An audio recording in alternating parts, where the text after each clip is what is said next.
Hi, boys and girls. Please take out your benchmark magazines and open up to page 6.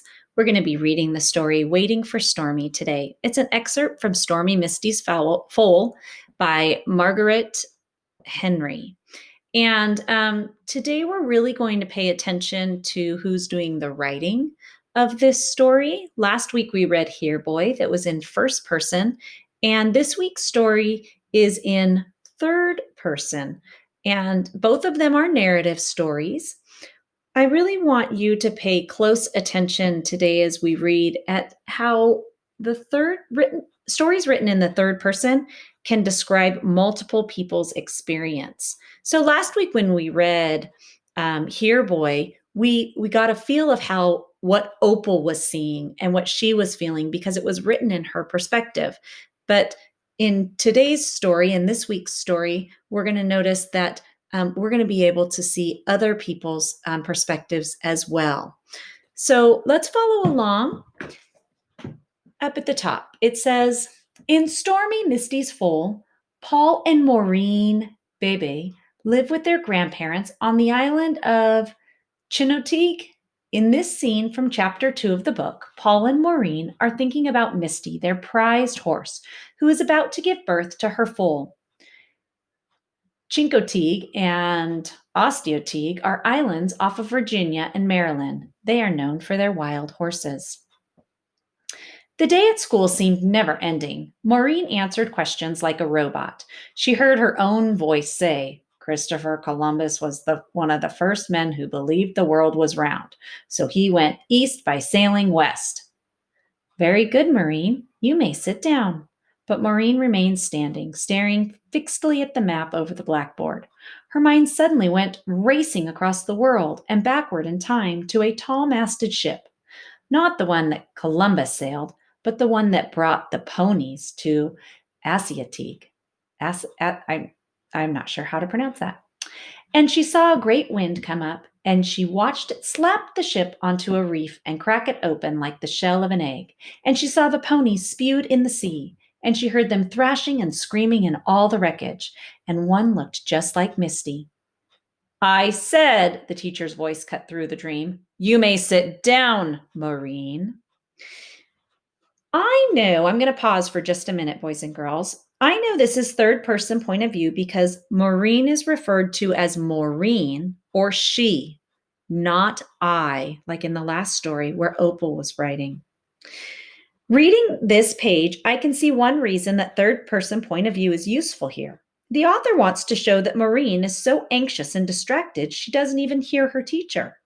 If this were narrated in the first person, Maureen's point of view, the author couldn't include paragraph 2 because Maureen doesn't hear her teacher speak or even realize that she's daydreaming.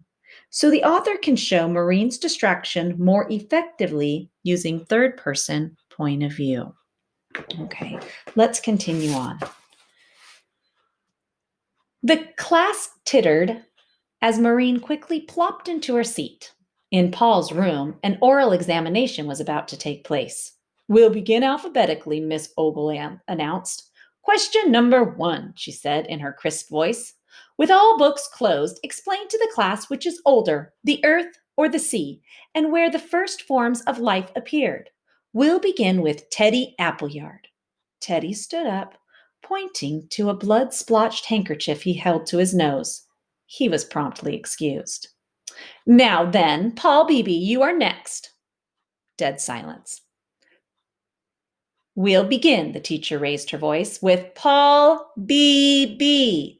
And she stretched his name out like a rubber band. But even then, it didn't reach him. He was not there in the little white schoolhouse at all. In his mind, he was back at Pony Ranch, and Misty had broken out of her stall and gone tearing down the marsh. And in his fantasy, he saw the colt being born. And while it was all wet and new, it was sucked slowly, slowly down into the Murray bog. There was no sound, no whimper at all, just the wind squeaking through the grass. Tap, tap, Miss Ogle rapped her pencils sharply on the desk.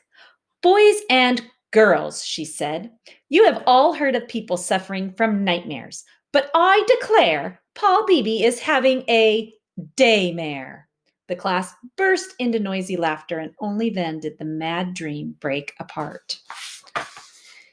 Back at home in Misty's shed, all was warm contentment. There was plenty of hay in the manger, good hay with here and there some sweet bush clover, and a block of salt hollowed out from many lickings so that her tongue just fitted. She worked at it now in slow delight, her tongue strokes stopping occasionally as she turned to watch a little brown hen rounding out a nest in the corner of the stall.